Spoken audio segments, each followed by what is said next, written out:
అందరికీ నమస్తే. ఈరోజైతే నేను మునక్కాయ పులుసు పెడుతున్నాను.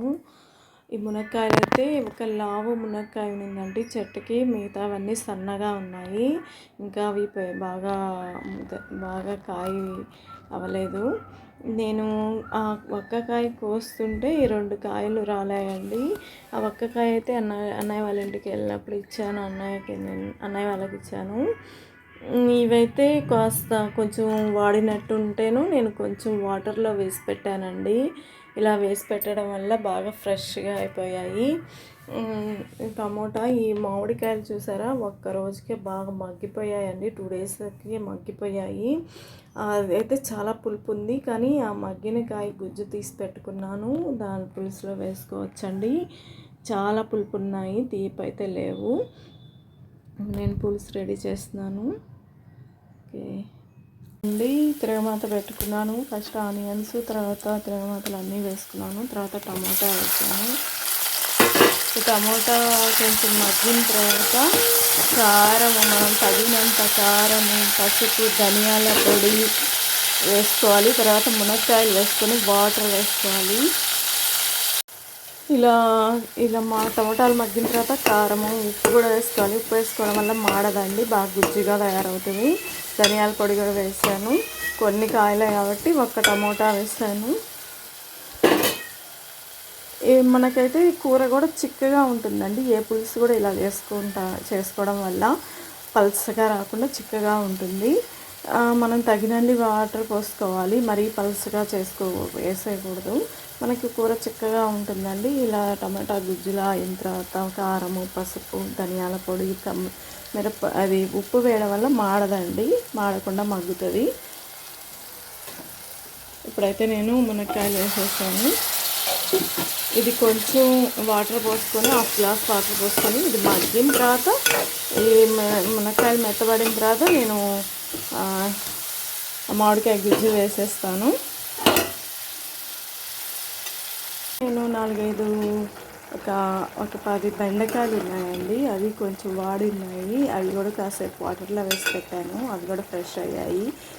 నేను ఇందులో వేసాను, యాడ్ చేసేసాను. ఇది పులుసు కూరలకి 2 ఒకే అండి. ఇందులో మళ్ళీ ఇది బాగా ముక్కలు మగ్గిన తర్వాత నేను మామిడికాయ పులుసు వేస్తాను.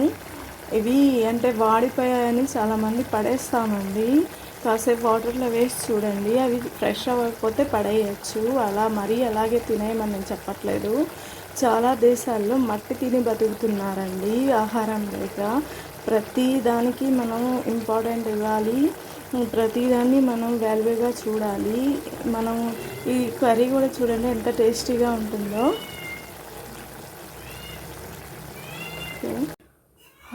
ఇవి అయితే మగ్గాయండి, దగ్గర పడ్డాయి. ఇప్పుడే నేను మామిడికాయ గుజ్జు వేసేసాను. వేసి కొంచెం వాటర్ వేసి కలిపెట్టాను. ఇవి దగ్గర పడిన తర్వాత ఇదిగోండి మామిడికాయ కూడా వేసాను. టేస్ట్ అయితే బాగుంటుందండి. 2 కర్రీస్, కూరగాయలు కలపడం వల్ల ఏం టేస్ట్ ఏదవ్వదు. పిల్లలు అయితే నో అన్నారు. ఎగ్స్ అయితే 2 బాయిల్ చేసి ఘాట్లు పెట్టి వేస్తున్నాను. తినని వాళ్ళు కూడా తినేస్తారు. ఎగ్ అంత టేస్ట్ వస్తుంది. చూడండి, నేను పెద్ద మంట పెట్టాను. ఇప్పుడైతే కొంచెం దగ్గర పడిన తర్వాత ఇంకా ఎగ్స్ వేసి దించేసుకోవచ్చు. ఆ వేడి మీద అవి మగ్గిపోతాయి. మరీ ఎక్కువ ఉడికితే ఎంత బాగోదు ఎగ్స్. కర్రీ బాగా దగ్గర పడిందండి. నేను సిమ్లోనే పెట్టున్నాను. ఇప్పుడైతే నేను ఎగ్స్ వేసేస్తున్నాను. ఘాట్లు పెట్టానండి రౌండ్గా చాకుతో. ఇప్పుడైతే కొంచెం ఒక 5 మినిట్ అలా ఉంచేసి స్టవ్ బంద్ చేద్దాము.